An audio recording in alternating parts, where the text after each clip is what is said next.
Hello. Today we're stepping into the world of powerful Mafia bosses where love, power, and betrayal always go hand in hand. The worst part about selling my wedding ring wasn't losing the diamond. It was realizing survival had become more important than memory. The rain hammered against the pawn shop windows hard enough to sound personal, like New York itself was angry at me for being there. Water dripped from the hem of my coat onto the faded gray carpet as I stood beneath flickering fluorescent lights that made everything look sickly and cheap. My fingers trembled when I reached for the ring. I hated that they trembled. The old man behind the counter noticed. They always notice weakness in places like this. Pawn shops, check cashing stores, eviction courts. Desperation had a smell to it, and tonight I was wearing it like perfume. "You selling, or just thinking about it?" he asked without looking up from his newspaper. His voice sounded bored, like women walked in every night carrying pieces of broken lives wrapped around their fingers. Maybe they did. I swallowed hard and slid the ring off slowly. The skin beneath it looked pale compared to the rest of my hand, a ghostly outline left behind after 2 years of refusing to let go. "Selling," I whispered. The words scraped my throat on the way out. He finally glanced up. The diamond caught the overhead light when I placed it on the glass counter between us. Small, elegant, nothing flashy. Ethan had picked it because I hated attention. Simple, he'd said the night he proposed beside the East River, but impossible not to notice when the light hits it. I used to twist it around my finger during long shifts at the bookstore whenever I missed him too much. Tonight, I couldn't even look at it. The old man picked it up with thick fingers and examined it beneath a magnifying lens. Outside, thunder rolled across Manhattan while headlights smeared gold against rain-soaked streets. 300. I blinked. "What? $300? He shrugged. Gold prices dropped. My chest tightened so hard it hurt to breathe. Ethan had saved for almost a year to buy that ring. We were 23 and broke and stupidly in love, eating takeout on the floor of our first apartment because we couldn't afford furniture yet. He used to kiss my forehead every morning before his firefighter shifts and promise me things would get easier. Then one winter night, 3 years into our marriage, a warehouse roof collapsed in Brooklyn. And suddenly, I was 27 years old, widowed, drowning in bills, and standing in a pawn shop trying not to cry over rent money. "It's worth more than that," I managed quietly. The old man sighed like he'd heard the sentence 1,000 times before, maybe emotionally. That one landed harder than it should have. I looked away before my face betrayed me. The radiator in my apartment had stopped working 3 days ago. My landlord had taped a final notice to my door that morning. "Pay by tomorrow or vacate the premises." New York didn't care about grief.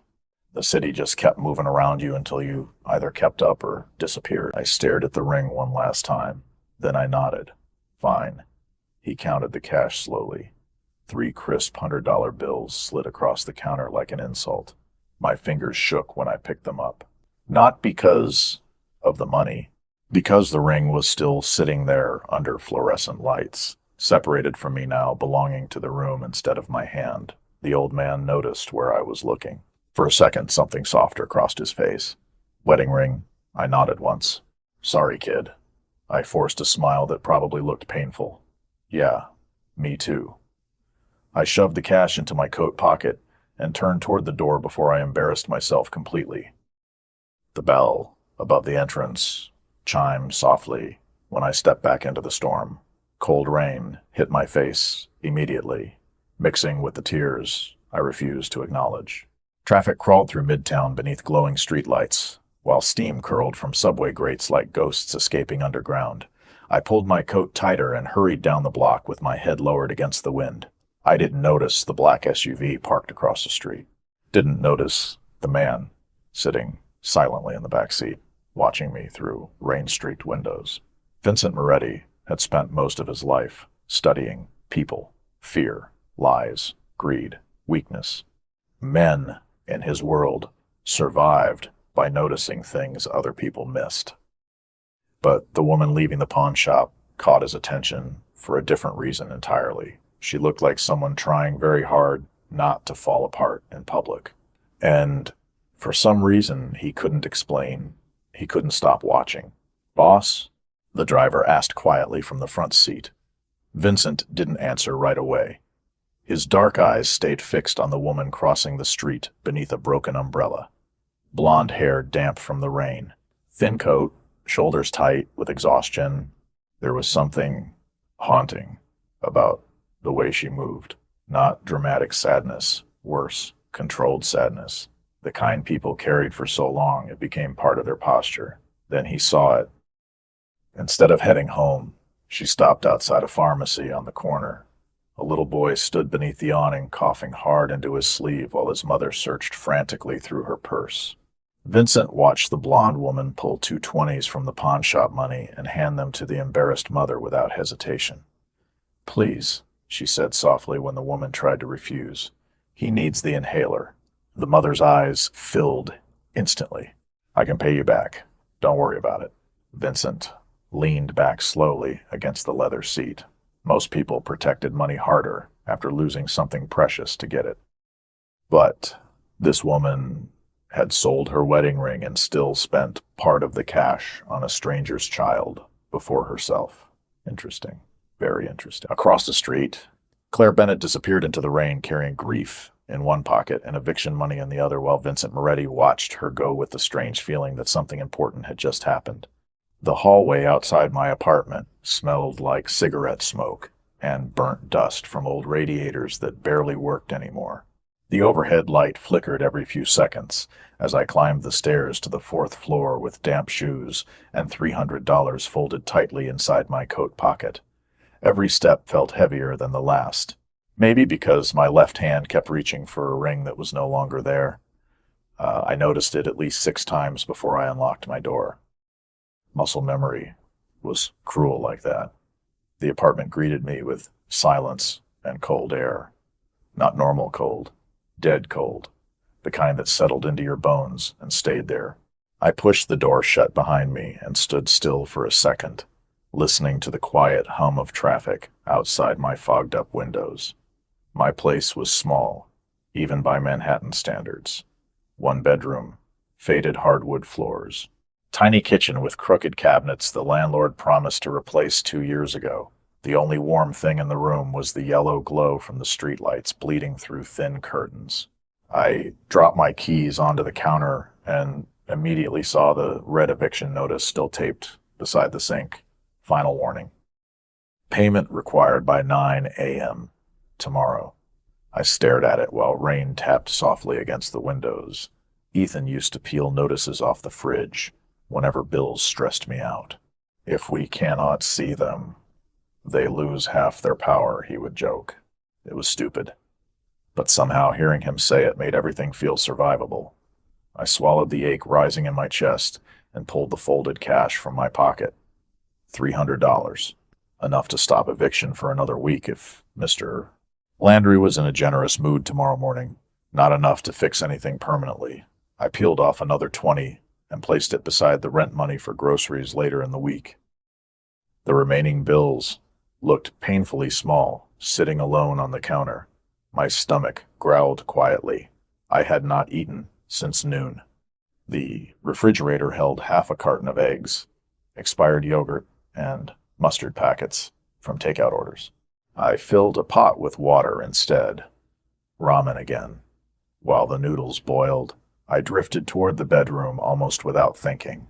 The framed photograph on my nightstand caught my attention immediately. Ethan stood grinning in his fire department jacket with one arm around my waist. The picture had been taken on Coney Island during our 2nd anniversary. Wind in our hair, cheap hot dogs in our hands. We looked impossibly young. Happy people always looked younger in photographs. My gaze dropped to my bare finger again. The absence hit differently at home. Out in the city, survival drowned grief. Here, silence amplified. Steam rose from the pot in the kitchen before I forced myself to walk away from the photo. The noodles tasted like salt and cardboard. I sat cross-legged on the couch, wrapped in two blankets, while rain streaked down the windows in silver lines. Somewhere below, a siren wailed through midtown traffic. New York never really slept. It just groaned in different directions. Around 10:30, the lights flickered once, twice, then died completely. Seriously? I whispered into the darkness. The refrigerator clicked off. The apartment fell silent except for rain and distant traffic. I closed my eyes slowly. Of course the electricity got cut tonight. Why not?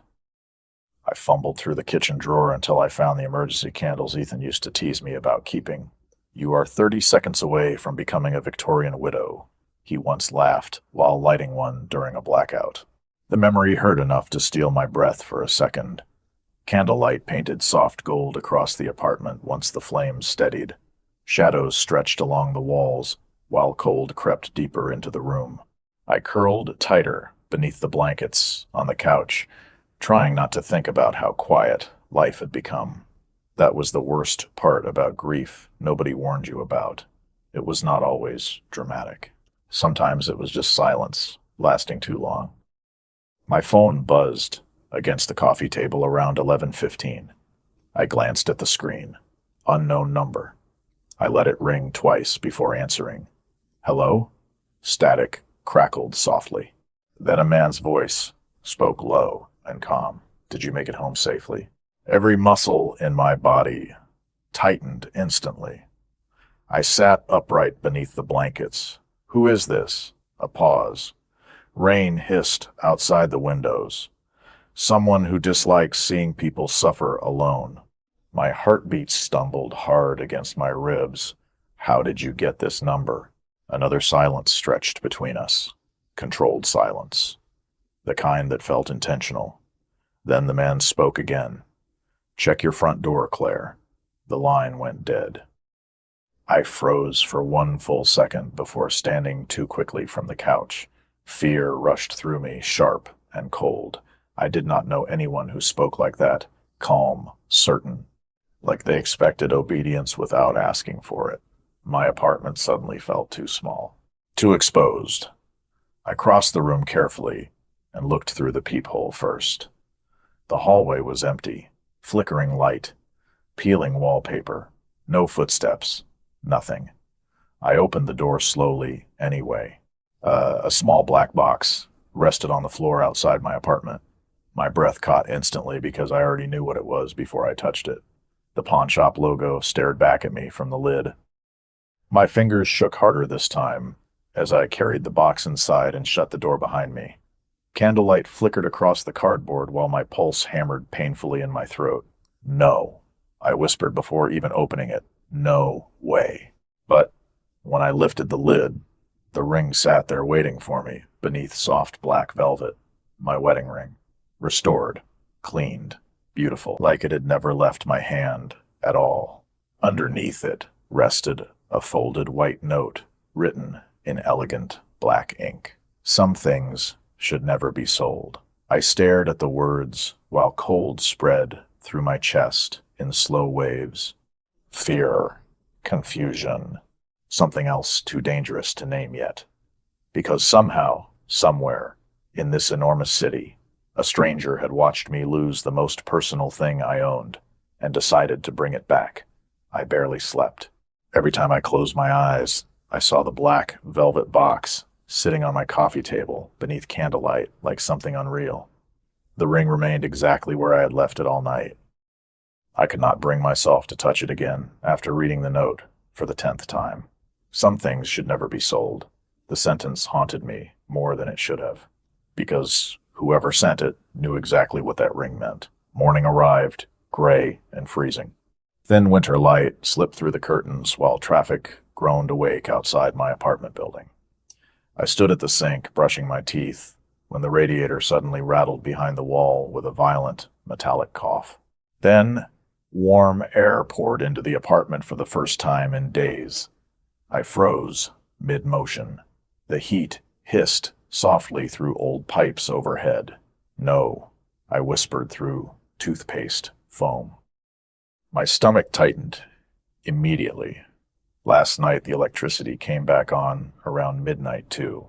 I had assumed the city restored service after the storm, but now the radiator worked perfectly. Mr. Landry never fixed anything overnight, especially not for tenants already behind on rent. Unease settled heavy in my chest while I rinsed my toothbrush. The black box still sat untouched on the coffee table beside the folded note. Watching it felt dangerous somehow, like acknowledging it made whatever was happening more real. My phone buzzed around 8:15 while I pulled on my coat for work. Megan. I smiled automatically before answering. Hey, please tell me you are not walking to work in this weather. Her voice crackled through the speaker over background hospital noise. I know that tone, Claire. You sound exhausted. I am fine. That is exactly how exhausted people answer. I laughed softly despite myself. Megan had been my closest friend since college. Emergency room nurse, chronically sleep-deprived, incapable of minding her own business when people she loved were struggling. I survived another glamorous night in Manhattan, I told her while glancing nervously toward the ring again. Barely. You ate something? I looked at the empty ramen cup in my trash can. Absolutely. Claire. Okay. Technically noodles count as food. She sighed hard enough to distort the phone speaker. You cannot keep doing this to yourself. Her voice softened after a second. Ethan would lose his mind if he saw how hard you push yourself. That ache again. Sharp. Familiar. I swallowed carefully. Yeah. Silence stretched between us briefly. Megan knew better than anyone how grief worked. Some days it sat quietly beside, other days it wrapped both hands around your throat without warning. Listen, she said gently. I picked up extra shifts this week. If you need help with rent, no. Too fast. Too defensive. I closed my eyes immediately. Thank you. But I will figure it out. Another pause. You always say that right before things get worse. I forced a lighter tone into my voice.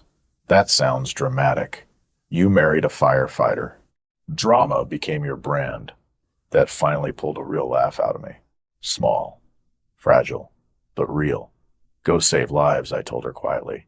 I will call you later. Promise? Promise. The line disconnected while I reached for my scarf beside the door. My eyes drifted toward the black velvet box again before I could stop them, then toward my bare finger. Slowly, almost against my own judgment, I crossed the room and picked up the ring. It felt warm, despite sitting untouched all night. I stared at the diamond, catching pale morning light through the windows. Ethan's ring. My ring. Somehow back in my apartment, less than 3 hours after I sold it. Fear prickled beneath my skin again. Rich people could buy jewelry back quickly. But fixing utilities overnight, knowing my address, my phone number, that required something else entirely. Power. Real power. I slipped the ring back onto my finger before I could change my mind. The metal settled into place perfectly, like it had been waiting for me to come home. My throat tightened unexpectedly. Then I grabbed my coat and left before emotions could trap me there any longer. Midtown looked washed, silver beneath low clouds and leftover rain. Steam curled from subway grates, while yellow taxis crawled through traffic below glowing billboards. The city smelled like wet concrete and burnt coffee. Familiar, exhausted. I reached Holloway Books just before 9. The little bookstore sat tucked between a flower shop and a tailor on 48th Street. Warm lights glowed behind fogged windows, filled with stacked novels and handwritten recommendation cards. The smell inside always comforted me instantly. Old paper, dust, cinnamon from the cafe next door drifting through vents, safe things. Ordinary things. Morning, Claire. Mrs. Holloway looked up from the register, while adjusting her glasses. You are late by 3 minutes. Scandalous behavior. Train delays. Lies. You walk here. I smiled faintly and shrugged off my coat. Then her eyes dropped toward my hand. Oh, my stomach tightened immediately. The ring flashed beneath bookstore lights. Mrs. Holloway's expression softened with quiet relief. I am glad you kept it. My heartbeat stumbled. What? She blinked. Your wedding ring. Last week you said you were thinking about selling it. I forced myself to breathe normally. Right. I was worried. She returned to organizing receipts gently. Some losses should stay sacred. The exact same feeling from last night crawled down my spine again. Some things should never be sold. Some losses should stay sacred. My fingers curled instinctively around the ring, while unease settled deeper in my chest. Around noon, snow finally started falling outside. Slow, soft flakes drifting across Manhattan traffic, while customers wandered quietly through the bookstore, escaping the cold. I was shelving mystery novels near the front window when the bell above the entrance chimed softly. Every instinct in my body reacted before my mind understood why. The air changed first. Heavy, somehow. Controlled. I looked up automatically. A tall man stepped inside wearing a charcoal overcoat, darkened by melting snow. Broad shoulders, black gloves. Dark hair brushed neatly back from a face too sharp and composed to belong in an ordinary bookstore. He removed his gloves slowly while scanning the shelves with calm, unreadable eyes the color of expensive whiskey. Then his gaze landed directly on me and stayed there. My breath caught painfully because I recognized him instantly, not from memory exactly, from feeling. He looked like the kind of man who sent velvet boxes in the middle of the night and fixed broken radiators before sunrise. Dangerous, without raising his voice. Powerful, without trying to prove it. The stranger studied me for one quiet second before his eyes drifted downward toward my left hand, toward the ring. Something unreadable flickered across his face. Relief, maybe. Satisfaction. Then he looked back at me and spoke in a low, steady voice that somehow cut through the entire bookstore anyway. Did you sleep at all last night, Claire? The entire bookstore suddenly felt too small for oxygen. Snow drifted softly outside the front windows, while customers browsed quietly through fiction shelves, completely unaware that my pulse had just slammed hard enough against my ribs to hurt. The man standing near the entrance watched me with calm, dark eyes that already knew too much. He looked expensive in the dangerous kind of way. Not flashy wealth, controlled wealth. The kind built behind closed doors and whispered about in low voices. His charcoal coat fit perfectly across broad shoulders. Dark gloves rested loosely in one hand. A silver watch flashed beneath the cuff of his sleeve when he moved. Every detail about him looked deliberate. Even the silence around him felt deliberate. I am sorry, I said automatically, because my brain needed something normal to hold on to. Do I know you? One corner of his mouth moved slightly. Not quite a smile, no. His voice carried the faintest trace of New York, wrapped around something older and smoother underneath. Italian, maybe. But I know enough to dislike seeing you cold. My throat tightened instantly. Mrs. Holloway glanced up from the register, sensing tension she could not name. Claire, I forced myself to breathe. I am fine. The stranger's gaze drifted toward the old radiator humming beside the front window. Then back to me. You are warmer today, at least.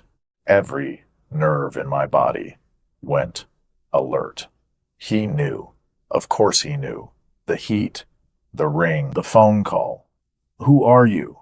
I whispered. He stepped closer slowly, careful not to crowd me. Snow melted along the shoulders of his coat beneath the bookstore lights. Vincent Moretti. The name landed strangely in the air between us, familiar somehow. Not personally, publicly, like hearing the name of someone powerful enough to exist in newspapers and rumors at the same time. Mrs. Holloway suddenly dropped a stack of receipts behind the register. Her face lost color so quickly, it frightened me. Vincent noticed, too. Of course he did. Men like him noticed everything. Mrs. Holloway, he greeted calmly without even looking at her. Your store still smells like cinnamon and old paper. I am relieved some things survive. Manhattan unchanged. She stared at him speechlessly for half a second before managing a weak smile. Mr. Moretti. Fear. Respect. Maybe both. My stomach tightened harder. Vincent's attention returned to me fully now. Focused. Intense. Without becoming impolite. You should not have sold the ring. The directness of it stole my breath. You cannot just buy back pieces of strangers' lives, I said quietly. Actually, he replied softly, I can. Silence crashed between us. Heavy, controlled. I became painfully aware of the customers nearby, flipping pages and sipping coffee, while my entire reality tilted sideways in the middle of aisle 3. Why? The question escaped before I could stop it. Vincent studied me for one long second. Not my body, my face, like he was searching for something hidden beneath exhaustion. Because no woman should look that defeated standing in a pawn shop at 11 o'clock during a storm. My fingers curled instinctively around the ring. You followed me. I observed you. That sounds worse somehow. Something almost amused flickered briefly in his eyes before disappearing again. You spent part of your rent money on medicine for someone else's child, 5 minutes after selling your wedding ring. His voice lowered slightly. That interested me. Fear crawled slowly down my spine because he said it so calmly. Not proud of himself, not apologetic, just factual. Like watching people was normal for him. Maybe it was. Mr. Moretti, I said carefully. You cannot just involve yourself in strangers' lives because you are curious. No, he tilted his head slightly. It seems I already have. I should have walked away right then. Any sane person would have. But there was something dangerously magnetic about him. Not charm exactly. Certainty. Vincent Moretti moved through the world like obstacles rearranged themselves before he reached them, and somehow that made him more frightening than loud men ever were. Mrs. Holloway suddenly cleared her throat from behind the register. Claire, dear, could you reorganize the inventory upstairs? Her eyes practically begged me to disappear. Vincent noticed that, too. I did not mean to frighten anyone, he said quietly. You walked into my bookstore looking like a man from a crime documentary, I muttered before thinking better of it. To my horror, the corner of his mouth lifted again, an actual smile this time. Brief but devastatingly unexpected. Fair observation. Then he reached inside his coat slowly enough not to alarm me. My pulse immediately spiked anyway. Instead of a weapon or wallet, he pulled out a folded piece of paper and placed it carefully on the nearest bookshelf beside me. What is that? Your receipt. I frowned. For what? Your rent. The room tilted for half a second. What?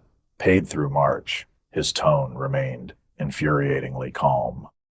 The heating issue in your apartment was also resolved this morning.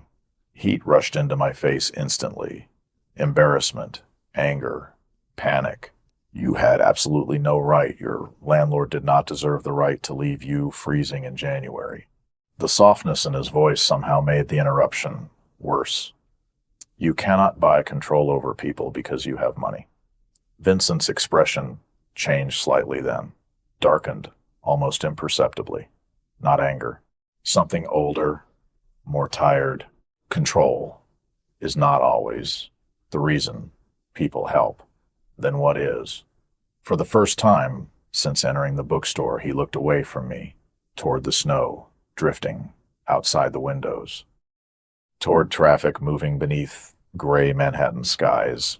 When he spoke again, his voice sounded quieter. Sometimes you recognize suffering because you remember it too well. The sentence settled heavily between us.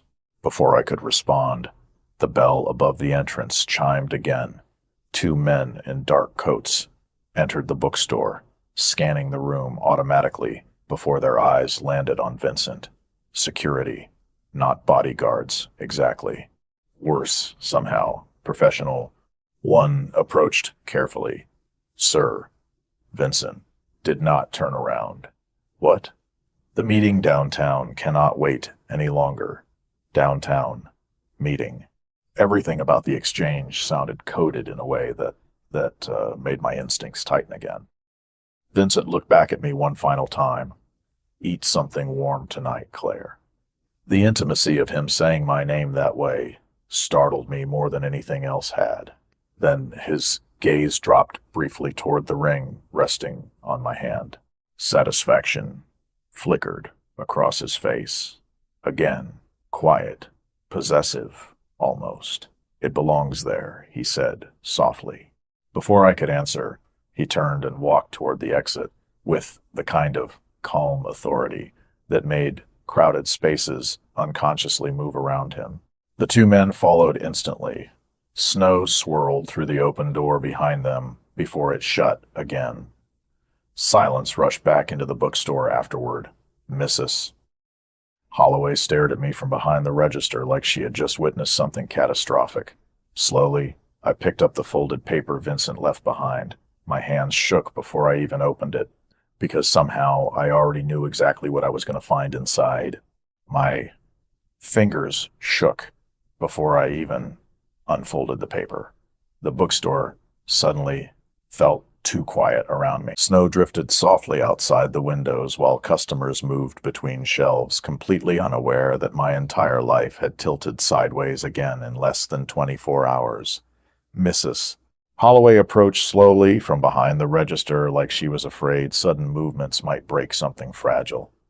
Claire, she whispered carefully, you should sit down. I looked up at her. Who is he? The older woman hesitated long enough to answer without words first. Fear flickered across her face again before she lowered her voice. Vincent Moretti is not the kind of man people casually cross paths with. My stomach tightened harder. That does not answer the question. No, she admitted softly. It does not. I unfolded the paper, anyway. My breath caught immediately. The receipt showed 3 months of rent paid in full directly to Mr. Landry's office that morning at 7:12 a.m. Every late fee cleared. Heating repairs listed beneath it. Additional maintenance scheduled next week. My knees nearly gave out beneath me. Oh my God. Mrs. Holloway gently guided me toward the chair behind the register before I collapsed entirely. I told you to sit. I stared down at the receipt while heat rushed into my face.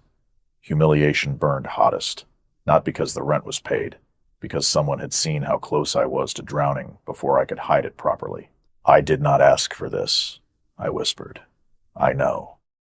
This is insane, Mrs. Holloway sighed quietly while straightening a stack of bookmarks beside the counter. Claire, there are wealthy men in New York. Then there are men people make accommodations for, because refusing them becomes complicated. That sounds terrifying. Sometimes it is. I looked toward the bookstore windows instinctively, half expecting the black SUV to still be waiting outside in the snow. It was gone. Somehow that unsettled me more. Do you know him personally, Mrs. Holloway smiled faintly, without humor. Men like Vincent Moretti are not personal experiences, dear. They are events. The sentence lodged itself somewhere deep beneath my ribs. Around 4 o'clock, the snowfall thickened into heavy silver sheets drifting across midtown traffic. The bookstore grew quieter as evening settled over Manhattan. I spent most of the afternoon trying unsuccessfully to focus on inventory, while Vincent's voice replayed endlessly in my head. It belongs there. The way he had looked at the ring frightened me almost as much as the way he looked at me. Not lust, not pity, recognition, like he understood something about me before I spoke it aloud. I hated how much that affected me. By closing time, exhaustion wrapped around my shoulders like wet fabric. Mrs. Holloway offered to call me a cab twice. I refused both times out of stubbornness and leftover pride. The cold outside slapped hard against my face the second I stepped onto the sidewalk. Snow crunched beneath my boots, while taxi lights blurred gold through the storm. I tucked my scarf tighter and started the 6-block walk home with my hands buried deep in my coat pockets. Halfway down 46th Street, my phone buzzed. Megan again. Please tell me you finally ate real food today. Her voice filled my ear before I could even say hello. I smiled despite myself. You ask that like I am a reckless teenager. Claire, last month you called peanut butter crackers dinner nutritionally diverse. You are impossible. I laughed softly while stepping carefully around slush near the curb. Then my expression faded as I noticed a black SUV parked across the street beneath falling snow. My heartbeat stumbled immediately. Claire? Megan asked. You still there? Yeah. I forced my eyes away from the vehicle. Sorry. Long day. You sound weird. If only she knew. Just tired. Silence crackled briefly through the phone. Then Megan lowered her voice. Are you okay? Such a simple question. Somehow impossible to answer honestly anymore. I glanced toward the SUV again. The tinted windows revealed nothing. Still, I could feel it somehow. Attention. Observation. I do not know, I admitted quietly. Megan immediately shifted into nurse mode. Gentle. Focused. What happened? Snowflakes melted against my eyelashes while I stood beneath a flickering streetlight trying to figure out how to explain any of this without sounding unstable. A strange man helped me define strange. I let out a breath that fogged white into the freezing air. The kind of man who pays someone's rent before introducing himself. Silence. Then, Claire Bennett, what exactly have you gotten yourself involved in? That is the problem, I whispered. I genuinely do not know. The black SUV suddenly pulled away from the curb across the street. Slow, smooth, deliberate. My pulse jumped instantly when it rolled past me without stopping. Tinted windows, expensive black paint reflecting snowfall and city lights. Then it disappeared into traffic. Watching, not approaching. Somehow that made it worse. Claire? Megan pressed again. I think someone is following me. What? Her voice sharpened instantly. Are you safe? I looked around the crowded Manhattan sidewalk. Couples hurried past, carrying shopping bags. Taxi horns echoed through the storm. Ordinary city noise wrapped around me, while unease coiled tighter beneath my skin. I think so. Think? I swallowed hard. He has not threatened me. That is not reassuring. Neither was the fact I could still hear Vincent's voice in my head saying my name like it belonged naturally in his mouth. I am almost home, I lied softly. I will lock the door and call you later. Megan hesitated. Promise me something first. What? If your instincts tell you to run from this man, Claire, listen to them. I looked down at the ring, resting against my finger beneath falling snow. Warm despite the cold. Yeah, I whispered. Okay. The call ended while I continued walking through the storm. By the time I reached my apartment building, snow covered the shoulders of my coat completely. The hallway upstairs smelled warmer tonight. Cleaner somehow. I frowned immediately when I unlocked my apartment door because soft jazz music drifted faintly from inside. My blood ran cold. I knew for a fact I had not left music playing. Every muscle tightened painfully as I pushed the door open slowly, then froze. Fresh groceries covered my kitchen counter beneath warm overhead lights. Real groceries. Bread, soup, coffee, fruit. Fresh flowers rested in a glass vase beside the sink, like something out of a life I no longer recognized as mine. My apartment even smelled different, warmer, alive, somehow. In the center of the counter sat a single folded note written in the same elegant handwriting as before. You look like someone who forgets to take care of herself when she is hurting. I stared at the words while my pulse hammered violently in my throat. Then another line beneath it caught my eye. Eat something warm tonight, Claire. For a long moment, I just stood there staring at the groceries like they might disappear if I blinked too hard. The apartment glowed softly beneath warm kitchen lights while snow drifted past the windows outside in slow silver waves. Nothing about the scene looked threatening. That almost made it worse. A stranger had entered my apartment without permission, fixed things, filled my kitchen, learned the shape of my life so quickly it made my chest tighten with panic. And somehow he had done it all without leaving behind chaos. Only warmth, only care. That terrified me more than anger ever could. I dropped my keys onto the counter with shaking fingers and looked around carefully. No signs of forced entry, no disturbance. My blankets were folded neatly on the couch instead of tossed carelessly where I left them. Even the burned-out kitchen bulb had been replaced. This is insane, I whispered to the empty apartment. The flowers beside the sink looked fresh. White lilies, my favorite. I had never told Vincent that.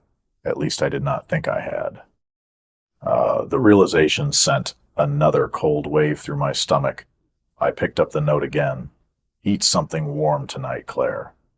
The way he wrote my name unsettled me every single time, like he already knew how it sounded in his own voice. My phone buzzed suddenly against the counter, nearly making me jump out of my skin. Megan, I answered immediately. Hey, you sound weird again. I laughed once, under my breath, thin, exhausted. You know that feeling when your life starts resembling a psychological thriller? Silence. Then, Claire, I came home, and there are groceries in my apartment. Another silence. Longer this time. I am sorry. What? I rubbed my forehead slowly, while staring at the fresh fruit arranged neatly beside the sink. He somehow got inside. Megan inhaled sharply through the phone. Call the police. And say, what exactly? Excuse me, officer. A man paid my rent and bought me vegetables? Claire, this is not normal. I know that. My voice cracked harder than I intended. I closed my eyes immediately. I know. Concern softened Megan's tone instantly. Hey, breathe for a second. I leaned against the counter while snow tapped softly against the windows. I do not even understand why this is happening. Who is this guy really? His name is Vincent Moretti. Silence again. But this time it sounded different. Recognition. Megan. I have heard that name before. My stomach tightened instantly. From where? One of the surgeons at the hospital mentioned him once. Her voice lowered instinctively. Apparently his family owns half of Manhattan real estate through shell companies and charities and God knows what else. Wonderful. That is not comforting. No, she admitted softly. It really is not. I looked down at the note, still trembling slightly in my hand. The worst part is, I hesitated. What? My voice dropped almost to a whisper. He has not actually scared me directly. That truth sat heavy between us. Because Vincent never threatened, never raised his voice, never demanded. He simply moved through my life, removing obstacles before I could stop him. Like my suffering offended him personally. Megan exhaled slowly through the phone. Claire, men with that much power do not do things without reasons. I thought about the way Vincent looked at me in the bookstore earlier. Calm, intent. Almost haunted for half a second when he talked about suffering. Maybe you do not believe that. I swallowed carefully. I do not know what I believe anymore. After we hung up, the apartment felt quieter somehow. The jazz music still played softly from the old radio near the windows. Frank Sinatra this time. Warm and nostalgic and strangely intimate. I stared at the groceries another minute before finally opening the refrigerator. Actual food filled the shelves now. Soup containers from an Italian restaurant downtown, fresh pasta, orange juice, even almond milk, because regular milk upset my stomach. I froze again. How would he know that? The question slipped out before I could stop it. Then another realization landed harder. I had mentioned it once, briefly, months ago. At Holloway Books, Mrs. Holloway offered coffee with cream, and I joked about dairy ruining my life. Vincent must have been there, watching, listening. The thought should have horrified me. Instead, warmth spread slowly through my chest, beneath the fear. Someone had noticed small things about me again. After Ethan died, people stopped noticing. Grief made others uncomfortable. Eventually, friends checked in less, invitations slowed down, even kindness became careful around widows after enough time passed. But Vincent noticed everything. That was the problem. I heated soup mechanically, while trying not to think about the implications of any of this. Steam fogged the kitchen windows, while soft jazz filled the apartment. For the first time in months, the room smelled like real food instead of instant noodles and cold air. The first spoonful nearly made me emotional from sheer exhaustion alone. I had forgotten what comfort tasted like. Halfway through dinner, headlights swept briefly across my windows from the street below. My pulse reacted instantly before I could control it. I crossed the apartment quietly and peeked through the curtains. A black SUV sat parked across the street beneath falling snow. Not hidden, not pretending, just there, watching over the building like a silent shadow. My heartbeat slowed and accelerated at the same time. "You cannot possibly think this is normal behavior," I whispered toward the glass, as if he could hear me from 4 floors below. The vehicle remained motionless. Heat hummed softly through the repaired radiators, while snow covered the sidewalk outside in white layers. I should have felt trapped. Instead, something much more dangerous crept through me slowly. Safety. The realization frightened me enough to step back from the window immediately, because somewhere between the pawn shop and tonight, Vincent Moretti had become associated in my mind with warmth, full kitchens, working heat, problems disappearing quietly before they crushed me completely. That was how powerful men became dangerous. Not through fear, through relief. My phone buzzed once more around midnight while I curled beneath blankets on the couch. Unknown number. I stared at it for 3 full rings before answering carefully. "Hello?" Silence crackled softly through the line. Then Vincent's voice. Low, calm, familiar already in ways it should not have been. "Did you eat?" My breath caught instantly. I looked toward the untouched flowers beside the sink, while snow drifted endlessly outside my windows. "You really need to stop appearing in my life like a ghost." A pause. Then, softer this time. "Did you eat, Claire?" I swallowed hard. "Yes, good." The quiet approval in his voice did something strange to my heartbeat. "You cannot keep entering my apartment. Your lock was faulty. That is not the point." Another silence. Heavy, but never awkward. Somehow with Vincent, silence felt intentional instead of empty. "You looked tired," he said finally. "People make mistakes when they are exhausted and hungry. You do not even know me. I know enough." The dangerous part was that he sounded sincere. The dangerous thing about loneliness was how quickly kindness started feeling like love. I realized that sometime around 2 in the morning while staring at snow collecting along my fire escape outside the bedroom window, Vincent's voice still lingered in my apartment, long after the call ended. Low, calm, certain. I hated that I could still hear it, clearly. I hated even more that part of me found comfort in it. The radiator hummed softly beside my bed while warmth spread through the apartment for the first time in weeks. Fresh lilies perfumed the air faintly. My refrigerator was full. My rent was paid. Somewhere outside, a black SUV sat parked beneath falling snow, like a silent promise that I was no longer entirely alone in the world. That should have terrified me enough to sleep with the lights on. Instead, exhaustion finally dragged me under sometime before dawn. The next morning arrived pale and silver through frost-covered windows. I woke disoriented for one peaceful second before reality settled back onto my chest. Vincent Moretti. The ring. The groceries.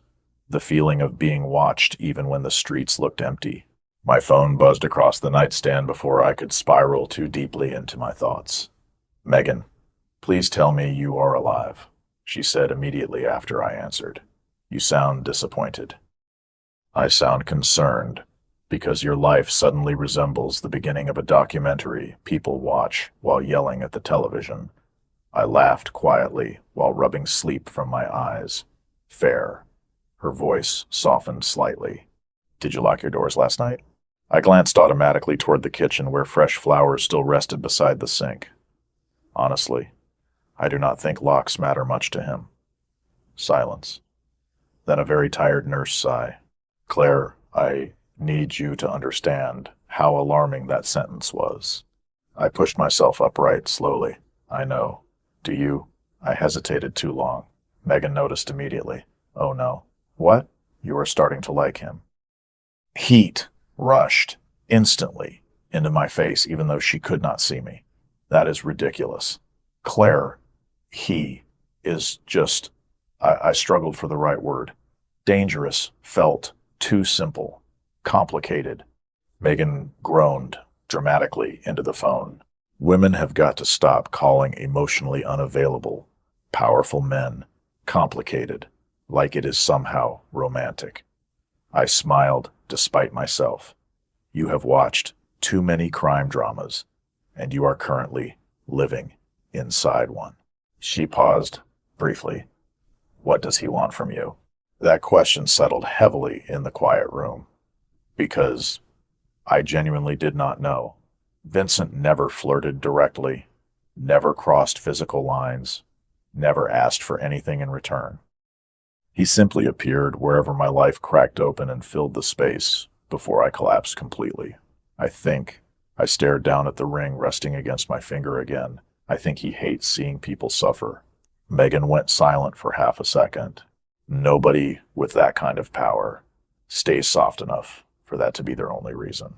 The sentence followed me all morning. By noon, Manhattan had transformed into slushy gray chaos beneath melting snow and honking traffic. Holloway books stayed busy with people escaping the cold, while soft jazz drifted through the speakers overhead. I tried shelving biographies for almost 20 minutes before finally giving up and reorganizing the same row 3 separate times. My concentration shattered every time the front bell chimed. Around 2 o'clock, Mrs. Holloway appeared beside me carrying tea. "You look haunted."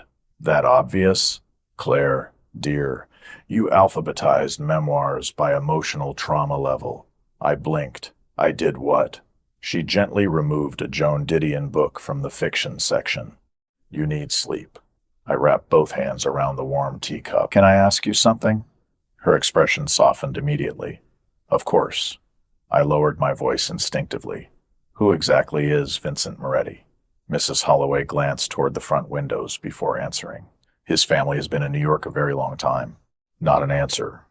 "Doing what?" Another hesitation. "Building influence." "That sounds illegal." "That sounds expensive," she corrected quietly. I frowned. "You are afraid of him?" "No." She surprised me with that answer. I am careful around him." "There is a difference. You make him sound dangerous." Mrs. Holloway gave me a look over the rim of her glasses. "Claire, all powerful men are dangerous eventually. The question is whether they direct that danger toward you or away from you." My stomach tightened at the implication. Before I could respond, the front bell chimed softly again. Every nerve in my body reacted instantly. Vincent stepped inside wearing a dark wool coat, dusted with melting snow. The entire atmosphere of the bookstore shifted around him without anyone consciously noticing why. Conversations lowered. Movement slowed subtly. Presence, that was the word for him. Vincent carried presence, the way storms carried electricity. His dark eyes found mine immediately across the room. Not searching, certain. You reorganized the biographies incorrectly, he said calmly while approaching. I stared at him in disbelief.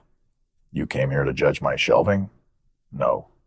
That almost smile appeared briefly again, but it was difficult not to notice. Mrs. Holloway vanished suspiciously fast toward the back office the second he approached us. Coward. You cannot keep appearing unexpectedly, I whispered, once we stood alone between shelves. It alarms me. Vincent studied my face carefully.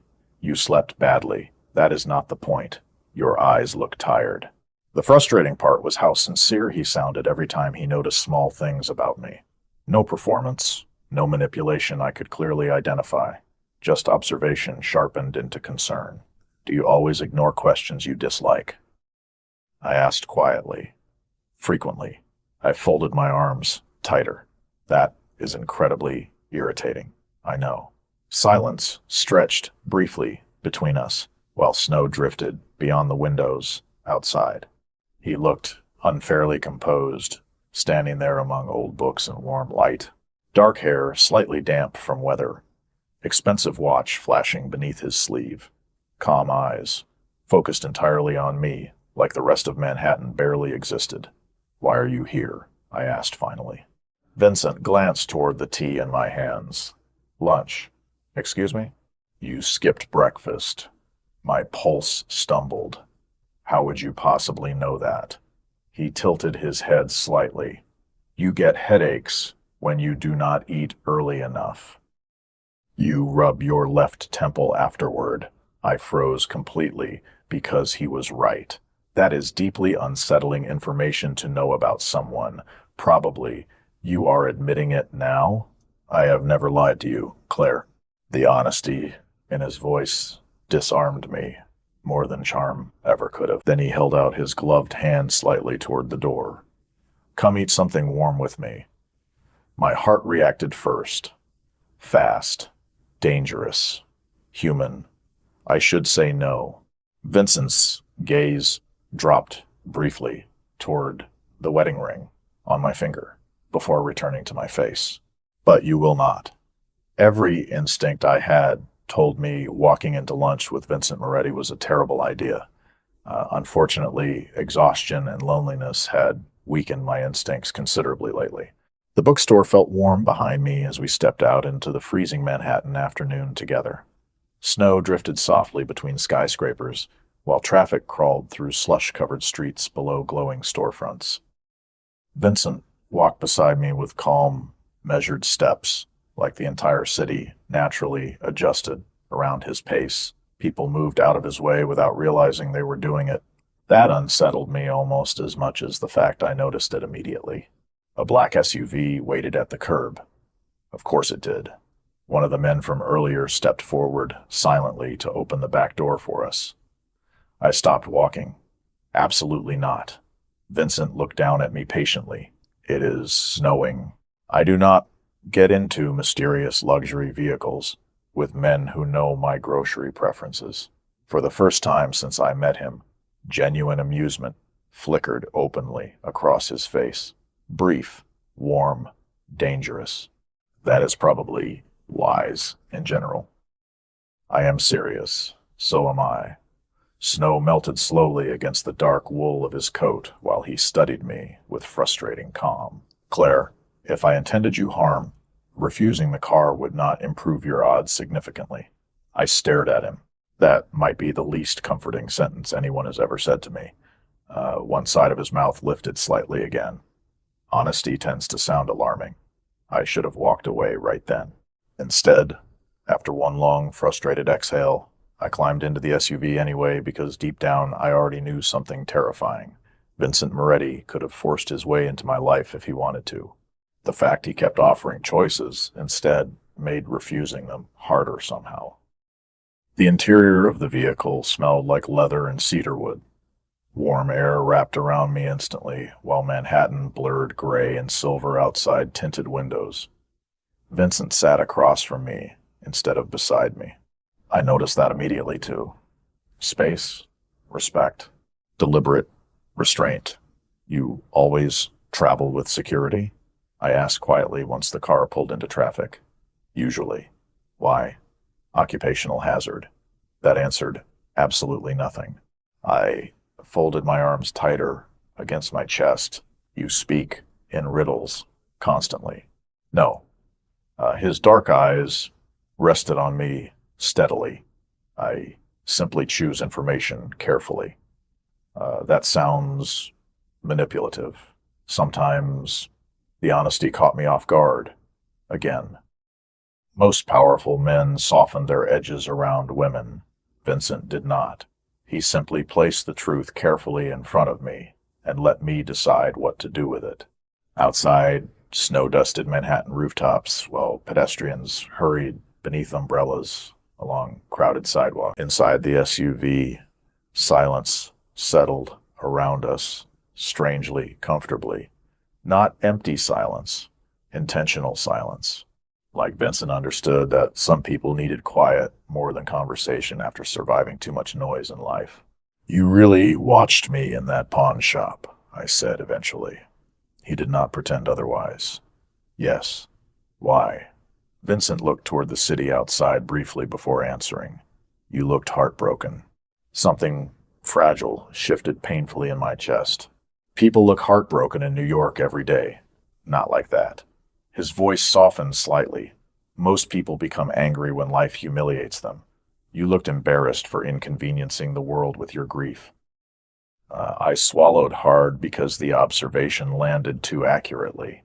The city passed in blurred silver waves outside while warmth hummed softly through the vehicle vents. You noticed too much. I was raised to... By who? Another pause. People who believed information prevented suffering. Did it? Vincent's expression changed almost imperceptibly then, darkened around the edges. Not enough. We stopped outside a small Italian restaurant tucked along a quieter Upper East Side street 15 minutes later. No flashing signs, no paparazzi crowds, just warm golden light glowing through frosted windows while snow collected outside. The owner himself rushed to greet Vincent the second we entered, Mr. Moretti. Respect flooded the man's face instantly. Not fear, exactly. Something more complicated. Vincent shook his hand calmly. "Good afternoon, Paolo." Then his hand settled lightly against the middle of my back, guiding me farther inside before I could react properly to the contact. Heat rushed immediately through my entire body, not because the touch was inappropriate, because it was gentle, careful, protective without becoming possessive. My heart betrayed me instantly for noticing the difference. Paolo seated us in a quiet corner booth near the windows overlooking snowy Manhattan streets. Candles flickered softly between us, while Sinatra played low through hidden speakers overhead. The restaurant smelled like garlic and fresh bread and comfort. "This place is beautiful," I admitted quietly. Vincent removed his gloves slowly. "My mother used to bring me here when I was a child." The sentence surprised me enough that I looked up sharply. "Personal information." Finally. "You were close with your mother?" Something softened behind his eyes so briefly I almost missed it. "Very."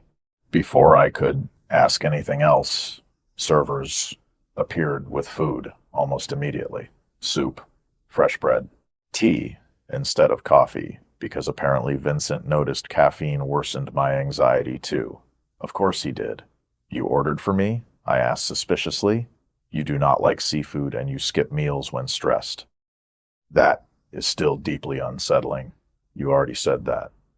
Despite myself, I smiled faintly down at the soup. Warm steam curled upward, carrying scents of basil and garlic, while snow drifted softly beyond the window. For the first time in months, I felt something dangerous spreading quietly through my chest. Peace. Vincent watched me carefully while I took the first spoonful, not controlling, not demanding, just quietly satisfied that I was finally eating properly. "Why does that make you look relieved?" I asked softly. His gaze held mine across flickering candlelight.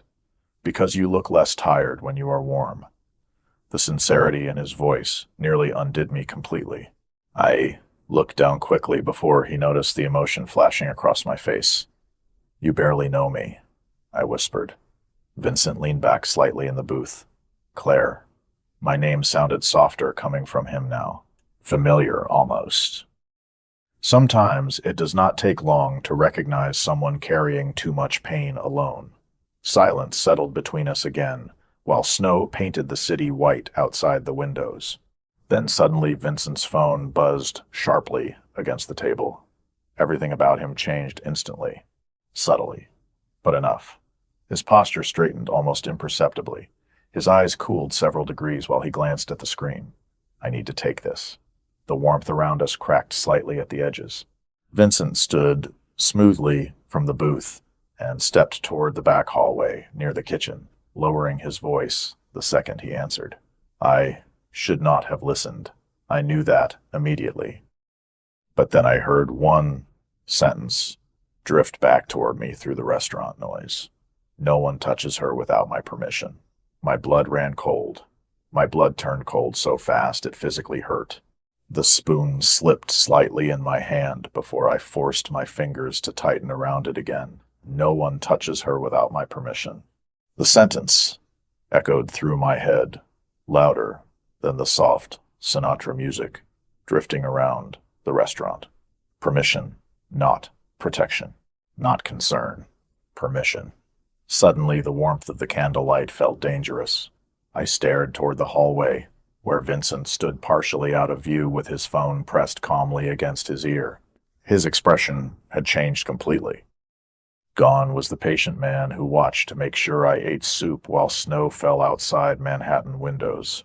In his place stood someone colder, sharper, powerful in a way that suddenly frightened me properly for the first time. "Understood," he said quietly into the phone. Then silence while he listened. His gaze shifted toward me briefly across the restaurant. Calm again, instantly. Controlled. Like whatever darkness had surfaced moments ago disappeared the second he looked at me. That should not have made my heartbeat stumble the way it did. Vincent ended the call and returned to the table with the same composed grace he carried everywhere. Expensive suit, calm eyes, perfect posture. Like he had not just casually implied ownership over another human being 30 seconds earlier. "Everything okay?" he asked softly while sliding back into the booth across from me. I stared at him for one dangerous second too long. "What exactly am I to you?" His expression remained unreadable. "That is an unusual response to a phone call." "I heard what you said." Silence settled immediately between us, heavy this time. Vincent leaned back slightly in the booth while studying my face carefully. Not defensive, worse. Measured. "Claire." "No." I set my spoon down harder than intended. "You do not get to say my name in that calm voice and distract me from what I heard." One dark eyebrow lifted slightly. "Distract you?" "You know exactly what you are doing." Something unreadable flickered behind his eyes then. Almost surprise. "Most people are intimidated by me. I am intimidated by you." I lowered my voice immediately when nearby diners glanced over briefly. "That is the problem." Vincent looked at me quietly for several seconds while candlelight flickered softly across his face. "You think I meant you harm." "I think men who talk about permission usually do not believe women belong to themselves. They're the truth, sharp and ugly between us now." To my surprise, Vincent did not become angry. He became still, much stiller than before. That is not what I meant. Then explain it. Outside the windows, snow drifted endlessly through Manhattan traffic, while warmth and music wrapped around the restaurant. Inside the booth, tension tightened hard enough to steal oxygen from the air between us. Vincent folded his hands carefully on the table before speaking. Someone was asking questions about you. My stomach tightened instantly. What kind of questions? The kind I did not appreciate. Fear crawled slowly beneath my skin. Why would anyone ask questions about me? Because people notice when my attention lingers somewhere. The honesty in his voice hit harder than the words themselves. Your attention. I almost laughed from disbelief. Vincent, we have known each other for what? 3 days? 4? That is somehow worse. One corner of his mouth moved faintly again before disappearing. Probably. I rubbed my forehead slowly while trying to steady my thoughts. You paid my rent. Yes. Entered my apartment. Your lock was faulty. That is still breaking and entering. Technically. And now people are asking questions because you bought me soup? Vincent's gaze held mine steadily across the table. Because I looked at you twice in public. The quiet certainty in his voice chilled me more than any threat could have. This was a world I did not understand at all. A world where attention from powerful men created consequences automatically. You make it sound like your life is dangerous. It can be. For me, that question finally changed something in his expression. Small, but real. Regret, maybe. Vincent looked away briefly toward the snowy windows before answering carefully. I would not allow that. You keep saying things like that.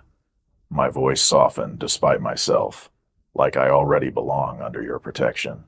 His eyes returned to mine slowly, intense enough to make my pulse skip painfully. You sold your wedding ring to survive, Claire. His voice lowered almost to a whisper. The second I saw that, something in me decided you should not have to struggle alone anymore. Emotion caught unexpectedly in my throat because he sounded so sincere it physically hurt to hear. That was the problem with Vincent. He never sounded manipulative. He sounded honest in ways honesty should not survive inside men like him. You cannot just decide things about people's lives. I know. Do you? He looked down briefly at the ring, still resting on my finger. Not always. Silence stretched again, while soft jazz filled the restaurant around us. Finally, I leaned back slowly against the booth. What happens now? Vincent studied me carefully before answering. That depends on what? Whether you continue looking at me like you are deciding if I am a mistake. Heat rushed instantly into my face, because he was right. Every instinct I had warred constantly around him. Fear tangled with relief. Curiosity tangled with attraction. Part of me wanted to run. Another part wanted to sit in candlelight across from him forever while he watched to make sure I finished eating. You are very difficult to understand, I admitted quietly. Something softer touched his expression then. Tired almost. That is intentional. Why? Vincent looked toward the snow outside again before answering. Because understanding men like me too clearly usually ends badly for people. The honesty of that sentence settled deep into my chest, not threatening, warning. For the first time since meeting him, I suddenly realized something important. Vincent Moretti was not pretending to be dangerous. He genuinely believed proximity to him carried risk. And somehow, despite all of that, he still kept moving closer anyway. A server approached carefully, then carrying another cup of tea for me. Vincent thanked him quietly before turning his attention back to me fully. Eat something sweet before we leave.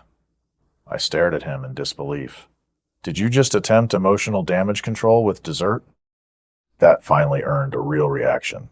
A soft laugh escaped him unexpectedly, low and brief, and warm enough to catch me completely off guard. The sound transformed his entire face for half a second. Younger, somehow. Human. My heartbeat betrayed me instantly. Again. Vincent noticed. Of course he noticed. His gaze sharpened slightly, while the smallest hint of satisfaction crossed his expression. Dangerous man, dangerous smile. Dangerous warmth settling quietly beneath my ribs while snow continued falling outside like Manhattan itself was trying to bury every warning sign before I could run.